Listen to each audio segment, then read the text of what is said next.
आणि स्वर्गीय संतोष देशमुख यांच्या हत्या प्रकरणाला 1 वर्ष पूर्ण झालंय। त्या पार्श्वभूमीवर मस्साजोग इथे ग्रामस्थांनी एकत्र येत कॅन्डल मार्च काढला। या कॅन्डल मार्चमध्ये गावातल्या लहान मुलांपासून अगदी वृद्धांपर्यंत सर्व सहभागी होते।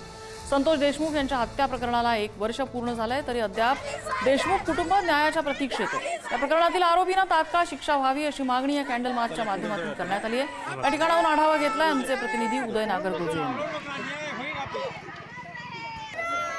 संतोष देशमुख हत्या प्रकरणाला 1 वर्ष पूर्ण झाले। आज 9 डिसेंबर रोजी 1 वर्षापूर्वी त्यांची हत्या करण्यात आली होती आणि आता त्यांच्या स्मरणार्थ मसाजोग येथे गावकऱ्यांनी कॅन्डल मार्च काढलाय। आपण पाहू शकतो कशा पद्धतीने हा कॅन्डल मार्च गावातील विविध मार्गावरून काढण्यात आला आणि सध्या हा मुख्य रस्त्यावर हा कॅन्डल मार्च सुरू आहे आणि या ठिकाणी गावातील अगदी लहान मुलांपासून वृद्धांपर्यंत सर्वजण सहभागी झालेत आणि यामध्ये आमच्या राजा न्यायाच्या प्रतीक्षेत आहे असे बॅनर्स या मुलांनी हातात घेतले आहेत।